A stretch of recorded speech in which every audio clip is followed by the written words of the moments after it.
মন্ত্রী ভানুলাল সাহা। এলাকার শত শত মানুষের পাশাপাশি ভিড় জমান বহির্রাজ্যের সাধু সন্ত ও উপজাতি বৈষ্ণবীরা। শুরু হলো ঐতিহ্যবাহী ব্রহ্মকুণ্ড মেলা। গতকাল অশোকাষ্টমী তিথি উপলক্ষে ব্রহ্মকুণ্ড মঞ্চে মেলার উদ্বোধন করেন তথ্য সংস্কৃতি মন্ত্রী ভানুলাল সাহা। মেলা চলবে 3 দিন ব্যাপী। মেলাকে ঘিরে সদর উত্তরাঞ্চলের মানুষ প্রতি বছরেই এই 3 দিনের জন্য অপেক্ষায় থাকেন। এবারও তার ব্যতিক্রম ঘটেনি। এলাকার শত শত মানুষ যেমন হাজির মেলা প্রাঙ্গণে, তেমনি হাজির ছিলেন রাজ্যের ও বহির্রাজ্যের সাধু সন্তদের সঙ্গে উপজাতি বৈষ্ণবীরা। উদ্বোধনী সঙ্গীত পরিবেশন করেন তথ্য সংস্কৃতি দপ্তরের শিল্পীরা। এবার মেলার ব্যতিক্রমী দৃষ্টান্ত স্থাপন করেছে মেলা কমিটি, যাদের ঐকান্তিক প্রয়াসে ব্রহ্মকুণ্ড মেলার সৃষ্টি হয়েছিল। যারা এখনো বেঁচে আছেন তাদের মধ্যে 7 জনকে সম্মান জানানো হয় মানপত্র, স্মারক ও শাল চাদর দিয়ে। মেলায় স্বাগত ভাষণ পেশ করেন মোহনপুর মহকুমার শাসক ধীরাজ দেববর্মা। সভাপতিত্ব করেন প্রাক্তন এমডিসি গোবিন্দ দেববর্মা।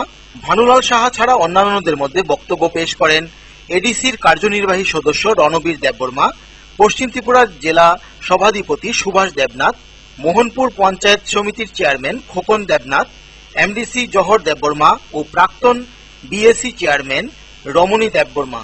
মঞ্চে ছিলেন প্রাক্তন বিধায়ক রাধারমন দেবনাথ। মন্ত্রী ভানুলাল সাহা বলেন, মেলা মানেই উৎসব, মেলা মানেই মেলবন্ধন।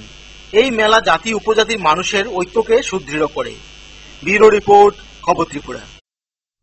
গতকাল থেকে শুরু হলো জীবিকাণ্ডের ম্যাজিস্ট্রেট পর্যায়ে তদন্তের কাজ। বেলা 11টা থেকে পশ্চিম জেলার জেলা শাসকের কার্যালয়ে শুরু হয় শুনানির কাজ। প্রথম দিনে 70 জন সাক্ষ্য দেন। জিবি হাসপাতালের ঘটনায় ম্যাজিস্ট্রেট পর্যায়ে তদন্তের শুনানির কাজ শুরু হয় গতকাল পশ্চিম জেলার জেলা শাসকের কার্যালয়ে। বেলা 11 থেকে শুরু হয় শুনানি, চলে বিকেল পর্যন্ত। প্রথম দিনে শুনানিতে 70 জন সাক্ষ্য দেন। এর মধ্যে ছিলেন চিকিৎসক, মৃতের পরিবারের লোকজন, নার্স ও স্বাস্থ্যকর্মীরা। শুনানি চলবে 3-4 দিন ধরে, জানিয়েছেন পশ্চিম জেলা জেলা শাসক কিরণ গিত্তে। উল্লেখ্য, 5 এপ্রিল জিবি হাসপাতালে যে ঘটনা ঘটেছে তারই প্রত্যক্ষদর্শীরা ঘটনা সম্পর্কে অবহিত করবেন কমিশনের কাছে। জেলা শাসক সহ কমিশনের অন্য সদস্যরা শুনানির সময় উপস্থিত ছিলেন। চিকিৎসক বিভাগের সাংবাদিকদের উপর তাণ্ডব চালিয়েছে। আমরা চাই আমাদের যতগুলো ক্যামেরা ডাক্তাররা নিয়ে গেছে, যেগুলো ভাঙচুর হয়েছে, সেগুলো ক্ষতিপূরণ দেওয়া হোক, এবং কি কারণে সাংবাদিকদের উপর শুধু আক্রমণ করা হয়েছে অরিজিনাল কারণ তদন্ত করে দোষী সব চিকিৎসকদের বিরুদ্ধে আইনানুগ ব্যবস্থা গ্রহণ করা হোক। ব্যুরো রিপোর্ট, খবর ত্রিপুরা। বিভিন্ন নামী কোম্পানির গাড়ির যন্ত্রাংশ হুবহু নকল করে বিক্রি হচ্ছে রাজ্যের বিভিন্ন পার্টসের দোকানগুলিতে। গতকাল উদয়পুরে 5টি পার্টসের দোকানে হানা দিয়ে প্রায় 50,000 টাকার নকল যন্ত্রাংশ উদ্ধার করে পুলিশ। মোটরযানের বিভিন্ন যন্ত্রাংশ হুবহু নকল করে খোলা বাজারে বিক্রি হচ্ছে। একাংশ ভুয়ো কোম্পানি নামি দামি কোম্পানির নমুনা নকল করে এগুলি তৈরি করে বাজারে বিক্রি করছে। এরকম টাটা কির্লোস্কার ও বুটস কোম্পানির নানা স্পেয়ার পার্টসের ডিজাইন, স্টাইল, কভার পিকচার হুবহু নকল করে বাজারে দেদার বিক্রি হচ্ছে। গোপন সূত্রে খবরে কোম্পানির প্রতিনিধি গতকাল উদয়পুরে পুলিশের সাহায্যে অভিযান চালায়। এইরকম 5টি দোকানে প্রায় 50,000 টাকার স্পেয়ার পার্টস উদ্ধার করে কোম্পানির প্রতিনিধি। পরে রাতে রাধাকিশোরপুর থানায় লিখিত অভিযোগ করেছে। ব্রহ্মবাড়ির messrs Shah motor parts, Vishwakarma spare parts, Jahar রোডের এপেল ইঞ্জিনিয়ারিং ও রাম ঠাকুর অটোমোবাইলস দোকান থেকে বেআইনি 250টি স্পেয়ার পার্টস উদ্ধার করেছে। এদের মধ্যে Tata cars, air filter, diesel filter রয়েছে। বেআইনিভাবে বিক্রির ফলে যানবাহন যে কোনো সময় দুর্ঘটনায় পড়তে পারে, এমনটাই দাবি করেন C3I কনসালটেন্ট ইন্ডিয়া প্রাইভেট লিমিটেডের সঞ্জিত ভৌমিক। আমাদের কমপ্লেন কোম্পানি থেকে জানা গেছে যে এখানে মার্কেটে, উদয়পুর মার্কেটে কিছু ডুপ্লিকেট কির্লোস্কার, টাটা, মাইক্রো এসব কোম্পানির ডুপ্লিকেট মাল বিক্রি হচ্ছে। সেই কারণে কোম্পানির পক্ষ থেকে আমরা এসে এখানে এনফোর্সমেন্ট অ্যাকশনের জন্য এসপি সাহেবের সঙ্গে কথা বলি। এসপি সাহেব এবং ঐতিহ্যবাহী বৈশাখী মেলা, শিশু থেকে বৃদ্ধ সকল অংশের মানুষের ভিড় জমান এই মেলাতে। অনেকেই এই মেলাকে হিন্দু মুসলিম জাতি উপজাতির সংহতি মেলাও বলেন। চতুর্থ দিনেও জমজমাট সোনামুড়ার ঐতিহ্যবাহী বৈশাখী মেলা। মিশ্র জনবসতি, সকল অংশের মানুষের ভিড় ছিল বিকেল থেকেই। ছোটরা মেলাতে এসেছিল বড়দের হাত ধরে। মেলার আনন্দ উপভোগও করে তারা। তাদের নানা প্রশ্ন অভিভাবকদের নিকট।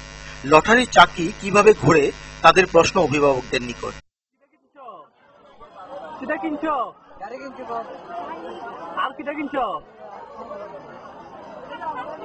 আর কিটা কিনছ? বিভিন্ন খেলনা কিনছি। কার লগে আইছো তুমি? কাকুর লগে? আচ্ছা ঠিক আছে। কিনবা নি তুমি? কিনবা কিটা কিনবা তুমি? হ্যাঁ হ্যাঁ কিটা কিনবা? আর কিটা কিনবা? আর কিটা কিনবা? ভাল লাগছে নি তোমার মেলা থেকে? ভাল লাগতেছে নি? ভাল লাগছে? প্রায় 5 দশক ধরে চলে আসছে সোনামুড়ার এই ঐতিহ্যবাহী মেলাটি। একসময় সরকারি অনুদানে মেলাটি চললেও আজ তার সকল অংশের অনুদানের ব্যাপক বিস্তৃতি লাভ করে। সোনামুড়া রাধামাধব মন্দিরও চলে নাম কীর্তন। সব মিলিয়ে রাধামাধবের বৈশাখী এই মেলাকে অনেকে সংহতি মেলা বলেও থাকেন। দোকানিরা বিভিন্ন খাবার ও আসবাবপত্র থেকে খেলনা, মেয়েদের সাজের দোকান, পশরা সাজিয়ে বসেছিল। রাজ্যের অনেক স্থান থেকে পুণ্যার্থীরা আসে এই মেলায়। চতুর্থ দিনে এক প্রকার জনতার ঢল নামে মেলা প্রাঙ্গণে। জাতি উপজাতি সংখ্যালঘু সকল অংশের উপস্থিতি ছিল নজর কাড়া। সব মিলিয়ে সংহতির বার্তা যে আবারও বহন করে ঐতিহ্যবাহী মেলা তা বলার অপেক্ষা রাখে না। দেবালয় সোনামুড়া কমিটির পক্ষ থেকে আমরা প্রথমে সবাইকে জানাই আমাদের বাংলা নববর্ষের শুভেচ্ছা। আজকে গত 1 বৈশাখ থেকে তথা 15ই এপ্রিল থেকে আমাদের এই মেলা শুরু হয়েছে রাধামাধব প্রাঙ্গণে। এই মেলাতে আমরা মেলা কমিটি আপ্রাণ চেষ্টা করেছি যাতে মানুষের কোনো অসুবিধা না হয়, সেদিকে লক্ষ্য রেখে আমরা শৌচালয় এবং পানীয় জলের ব্যবস্থা করেছি এবং আমাদের ভলান্টিয়ার্সরা মেলার সমস্ত দিকে ছড়িয়ে আছে যাতে কোনো অসুবিধা কেউ না হয়। এই মেলাতে সবচেয়ে ঐতিহ্য হল হিন্দু এবং মুসলিম। আমরা সবাই জানি যে সোনামুড়াতে বিশেষ করে হিন্দু এবং মুসলিম আমরা একসাথে দীর্ঘদিন ধরে বসবাস করে আসছি এবং এই মেলাতেই সবচেয়ে লক্ষণীয় যে হিন্দু এবং মুসলিম খুব শান্তিপূর্ণভাবে আজকে চতুর্থ দিন মেলা খুব সুন্দরভাবে চলছে এবং প্রত্যেকে আমরা সহযোগিতা করছি। আমরা আপনাদের এই টিভি চ্যানেলের মাধ্যমে সরকারের কাছে একটা আবেদন রাখবো যে রাধামাধব দেবালয় ত্রিপুরার পুরাতন কতগুলি মন্দিরের মধ্যে এটাও একটা অন্যতম। এক সময় আমরা সরকারি সহযোগিতা সরকার থেকে পেতাম, কিন্তু খুব দুর্ভাগ্যের বিষয় আজকে অনেক বছর হয়েছে আমরা কোনো সহযোগিতা পাই না। আমরা এই চ্যানেলের মাধ্যমে সরকারের কাছে দৃষ্টি আকর্ষণ করছি যাতে সরকার থেকে ইনভেস্টিগেশন করা হোক আমাদের এই মন্দিরে এবং সরকার থেকে যাতে আমরা ফাইন্যান্সিয়াল সহযোগিতা পাই। আপনারা দেখতে পাচ্ছেন আমাদের এই গৌরনীতায় এটা আমরা আমাদের বংশ পরম্পরার আগেও বাংলাদেশ থেকে এই ঠাকুর এসছে এবং এটা খুব জাগ্রত দেবতা। এখানে যেই আসুক সবাই যার যেই মনোকামনা নিয়ে আসুক সবার মনোবাসনা এখানে ঠাকুর অবশ্যই পূর্ণ করেন। এবং এই মেলাতে আরো একদিন চলবে। আরক্ষা প্রশাসন বিশেষ করে এসডিএম থেকে নগর পঞ্চায়েত থেকে এবং আরক্ষা প্রশাসন থেকে আমরা সমস্ত রকম সহযোগিতা আমরা ওদের থেকে পাচ্ছি। আমরা আশা রাখি মেলাটা শেষ হওয়া পর্যন্ত ওনারা সবাই আমাদের সহযোগিতা করবেন। রতন দাস ও সুকান্ত বর্মনের রিপোর্ট, খবর ত্রিপুরা। অশুকাষ্টমী উপলক্ষে গৌরনগর ব্লকের উদ্যোগে শুরু হলো দুদিনব্যাপী ঊনকোটি উৎসব। উৎসবের উদ্বোধন করেন মন্ত্রী বিজিতা নাথ। এদিনের এই উদ্বোধনী অনুষ্ঠানে ঊনকোটি নামে একটি স্মরণিকার উন্মোচন করেন মন্ত্রী বিজিতা নাথ। অশুকাষ্টমী উপলক্ষে তথ্য সংস্কৃতি ও পর্যটন দপ্তর গৌরনগর ব্লকের উদ্যোগে শুরু হলো দুদিনব্যাপী ঊনকোটি উৎসব 2013। এই ঊনকোটি উৎসবের উদ্বোধন করেন মন্ত্রী বিজিতা নাথ। অনুষ্ঠানে উপস্থিত ছিলেন জেলার 3 বিধায়ক বিজি সিনহা, সমীরণ মালাকার, টুনুবালা মালাকার, প্রাক্তন বিধায়ক বিজয় রায়, ঊনকোটি জেলার জেলাশাসক অভিষেক চন্দ্রা সহ আরো অনেকে। এদিনের এই উদ্বোধনী অনুষ্ঠানে ঊনকোটি নামে একটি স্মরণিকাও উন্মোচন করেন মন্ত্রী বিজিতা নাথ। অনুষ্ঠানে বক্তব্য রাখতে গিয়ে বিজিতা নাথ বলেন, রাজ্যে একটা সময় ছিল তখন মানুষ ঊনকোটিতে আসতে ভয় পেত। মা বাবারও ছেলে মেয়েদের সন্ধ্যার আগে চলে আসার জন্য বলতেন। এখন সময়ের পরিবর্তন হয়েছে, উগ্রবাদী সমস্যা নির্মূল হয়েছে। এছাড়াও মন্ত্রী বিজিতা নাথ বলেন, কেউ বললেন না সন্ধ্যার আগে পৌঁছে যাবে, 4টার আগে বাড়ি আসতে হবে। নির্দেশনা নেই, সারা রাত কাটিয়ে ভোরবেলা স্নান করবেন, সেই সময় মূল বেলা পর্যন্ত থাকার পারমিশন পাওয়া যায়। এই যে বিষয়গুলা, এই অবস্থানে আসার দুদিন ব্যাপী আজকে সন্ত্রাসবাদ নেই বললে ভুল হবে, আছে, একদম নিঃশেষ করতে পেরেছি আমরা তা না। আপনারা সকলে মিলে চেষ্টা করেছেন, তারা স্তব্ধ হয়েছেন, মাঝে মাঝে জানান দেন আমরা আছি। তো আমরা সেই জানান থেকেও তাদেরকে এই মঞ্চ থেকে আমরা আহ্বান জানাই, আর সেই জায়গায় থাকার সময় নেই ভাই, চলে আসুন, সকলে মিলে আমরা এই রাজ্যটাকে একটা উন্নত রাজ্য তৈরি করতে চাই। আপনাদের মধ্যে যে অভিজ্ঞতা রয়েছে, অন্ধকারে সেই অভিজ্ঞতাকে নষ্ট করে ফেলছেন। আমাদের সঙ্গে আসুন, আলোতে আসুন, আপনাদের অভিজ্ঞতা কাজে লাগিয়ে এই রাজ্যের উন্নয়ন আরো ত্বরান্বিত হোক। আপনারা পাশে আসুন। আন্তরিক চেষ্টা রয়েছে, বললেই তো হয় না, কারণ রাজ্যের বামফ্রন্ট সরকারের হাতে আলাদিনের প্রদীপ নেই, সেটা আপনারা জানেন। আমাদের পরিকল্পনা রয়েছে, একটু অপেক্ষা আমাদের করতে হবে সেটাকে বাস্তবায়িত করতে। তার চেষ্টা আমরা চালিয়ে যাচ্ছি। নিঃসন্দেহে এটা একটা খুব ভালো পর্যটন কেন্দ্র হিসাবে আগামী দিনে আপনারা দেখতে পাবেন, আমরাও দেখতে পাবো। আমাদের সময়ে শুধু আগামী প্রজন্মের জন্য না, আপনাদের জন্য না, আমাদের সময়েই আমরা সেটাকে দাঁড় করাবো, এই মানে আশ্বাস আমি আপনাদেরকে দিতে পারি। এবং এই কথা বলে আজকের অশোকা অষ্টমীর দিনে আপনাদের সবাইকে আমি আন্তরিক শুভেচ্ছা। 2 দিন ব্যাপী এই মেলাকে কেন্দ্র করে ঊনকোটি পাহাড়ে প্রচুর সাধুদের সমাগম লক্ষ্য করা গেছে এবং সারা রাজ্য থেকে প্রচুর পুণ্যার্থীদের সমাগম হয়েছে। কৈলাসহর থেকে প্রিয়তোষ দাসের রিপোর্ট, খবর ত্রিপুরা। সিপিআইএম কৈলাসহর বিভাগের উত্তরাঞ্চল কমিটির উদ্যোগে 17 দফা দাবি নিয়ে টিলাগাঁও পঞ্চায়েতের বিরুদ্ধে এক ডেপুটেশন দেয় আজ। গৌরনগর ব্লক আধিকারিকের নিকট দেওয়া হয় এই ডেপুটেশন দিলেন গৌরনগর আরডি ব্লক আধিকারিকের নিকট। আজ সিপিএম কৈলাসহর বিভাগের উত্তরাঞ্চল কমিটির উদ্যোগে 17 দফা দাবি নিয়ে টিলাগাঁও গ্রাম পঞ্চায়েতের বিরুদ্ধে ডেপুটেশন দেয়। সিপিএম উত্তরাঞ্চল কমিটির সদস্য মফস্বর আলী ও মুকুট আলীর নেতৃত্বে 15 সদস্যের প্রতিনিধি দল ব্লক আধিকারিকের সাথে মিলিত হয়ে দাবি সনদগুলো তুলে দেয়। প্রথমে 250 জন কর্মী সমর্থক নিয়ে টিলাবাজার মিছিল শেষে উপস্থিত হয় গৌরনগর ব্লক প্রাঙ্গণে। দাবিগুলোর মধ্যে উল্লেখযোগ্য, স্বজন পোষণ হচ্ছে পঞ্চায়েতের বিভিন্ন বেনিফিশিয়ারি নিয়ে, জব কার্ড হোল্ডারদের নামের তালিকা ঝোলানো, গত 3 বছর ধরে সমস্ত কাজের ওয়ার্ক অর্ডারগুলো পঞ্চায়েতের নোটিশ বোর্ডে ঝোলানো। ডেপুটেশনকে কেন্দ্র করে দলের কর্মী সমর্থকদের মধ্যে উৎসাহ লক্ষ্য করা যায়। টিলাগাঁওর যে শাখা কমিটিগুলো আছে, জড়িতভাবে টিলাগাঁওর 3টা শাখা কমিটি আজকের এই ডেপুটেশনের উদ্যোগ নিয়েছেন। 17 দফা দাবির ভিত্তিতে টিলাগাঁও গ্রাম পঞ্চায়েতের পঞ্চায়েত সচিবের নিকট ডেপুটেশন করতে পারবেন। লক্ষ লক্ষ টাকা ব্যয় করে আমাদের ব্লক থেকে যে স্পান পাইপগুলো মানুষের চলাচলের জন্য রাস্তায় ড্রেনে ফেলার জন্য করে দেওয়া হয়েছিল, পর্যন্ত সেখানে সিএফটি ট্যাঙ্ক হিসেবে ব্যবহার করা হচ্ছে।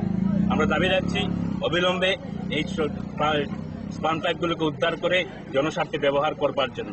আমরা দেখছি যে প্রায় সেই জায়গায় দাঁড়িয়ে এখানে এই টিলাগাঁও পঞ্চায়েতের মধ্যে তারা গর্ববোধ করছেন, কংগ্রেসের নেতারা 48 বছর বয়সের ছেলেকে, যুবককে তারা বৃদ্ধ ভাতা দিচ্ছে। 60 জনের বেশি বৃদ্ধা এই এলাকার মধ্যে যারা আছেন তাদেরকে বৃদ্ধ ভাতা দিচ্ছে না। তাদের একটাই দোষ, তারা বামপন্থী আন্দোলনে বিশ্বাস করে। আমরা সুষ্ঠুভাবে তদন্তক্রমে এই এলাকার উপযুক্ত যারা বয়স্ক যারা রয়েছেন প্রত্যেকে যাতে খুব সহসাই তাদেরকে বৃদ্ধ ভাতার ব্যবস্থা করা যায়, পঞ্চায়েত সচিবের মধ্যে দিয়ে ব্লকের কর্তৃপক্ষের নিকটে এই আবেদন আমরা জানাচ্ছি।